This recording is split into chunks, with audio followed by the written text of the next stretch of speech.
anniversary for Six Flags Over Georgia. We are so excited that all of you could be here with us today at this celebration of 45 years of accomplishment. And to all of you, our devoted guests, we are so thrilled that you're here to be with us on this milestone anniversary. You know, on this day in 1967, Six Flags Over Georgia opened its gates with a dream of being one of the premier parks in the Southeast. Angus G. Wynn, our founder, wanted this to be an entertainment-packed, filled location with all types of fantasies, thrills, and excitement. And you know, he imagined it being someplace that everybody could come to and be close to a park that they could enjoy and not have to drive a long, long way to get there.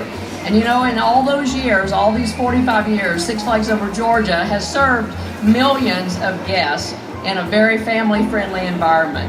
You know, we've had the Scream Machine in 1973, we've had the Mindbender in 1978, Goliath in 2006, and then last year our great new ride, Daredevil Dive, which you're hearing right now.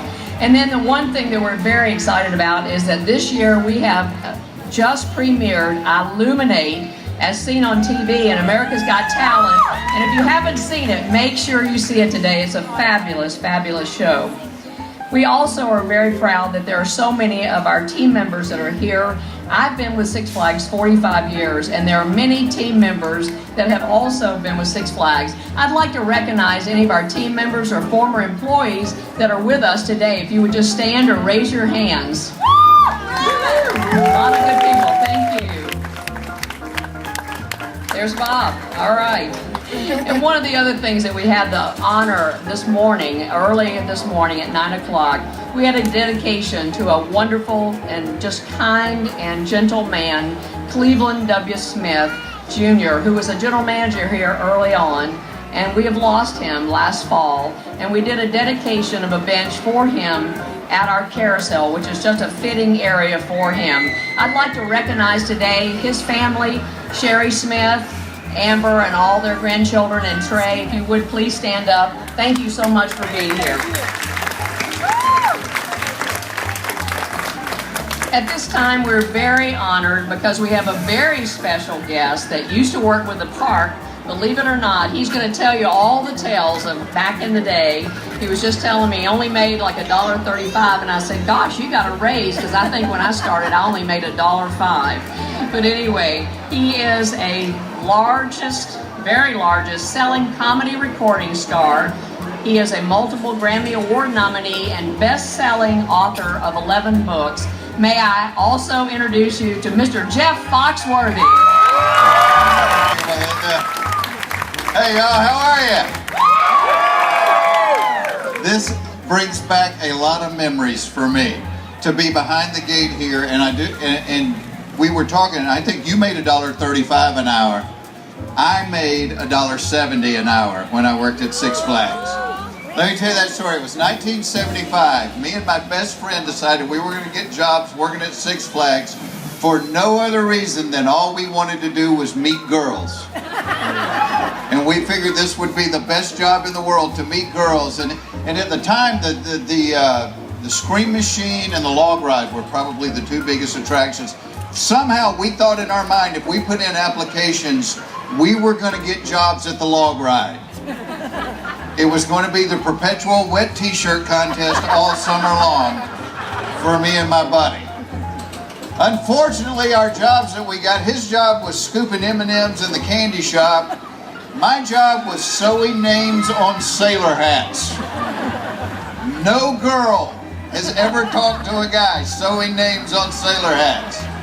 And they don't do that anymore. It was a difficult thing because you had a sewing machine, you had to put the sailor hat, you had a little handle, and so you had to learn to do it. And I prepared for 2 weeks. They had a chart of names, and I had to practice every name on that chart for 2 weeks.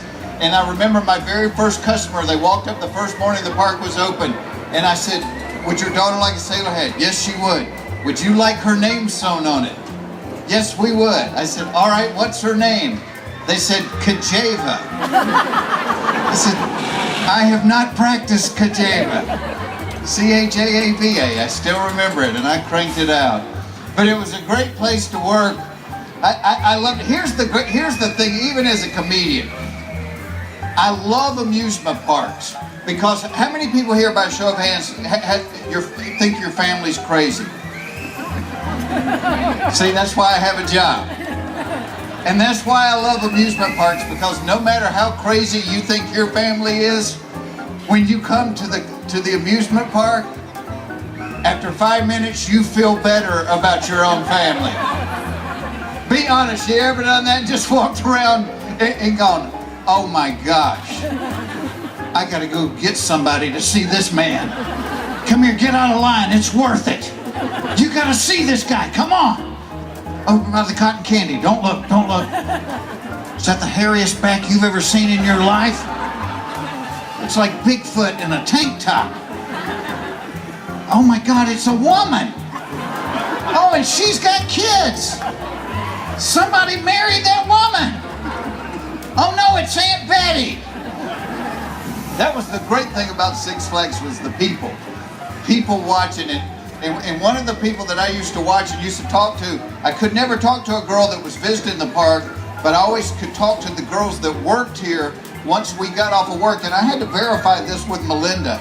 All these years later, I still remember the ending thing for the park, because as soon as we closed the hat shop, I could talk to the girls, and the ending thing was, ladies and gentlemen, the hour for closing has now arrived, and we must say goodnight.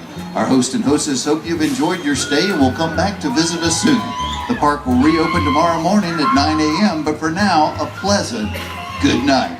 Boom, boom, boom. Hat shop closed, talking to the girls, and I worked in Lick Skillet, and one of the girls that worked over there, she had the roller skates, and it was park services. She had a little broom. That's not conducive to comedy. People screaming. It's like doing comedy in the emergency room.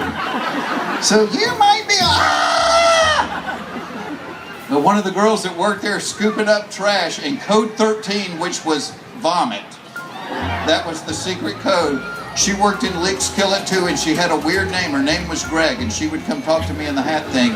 And she's still a cute girl, and I know because I've been married to her for almost 30 years, so I want to thank Six Flags for that. You know, but I love to just go hand in hand. I was thinking about this morning. It's like, okay, we're both from Atlanta. Both of our jobs are to make people laugh. The only problem is I'm not able to do it all day long, and you are, so you're better at it than I am. But I just wanted to congratulate Six Flags on their 45th anniversary. I'm so proud that our grit chips, how many people like grits?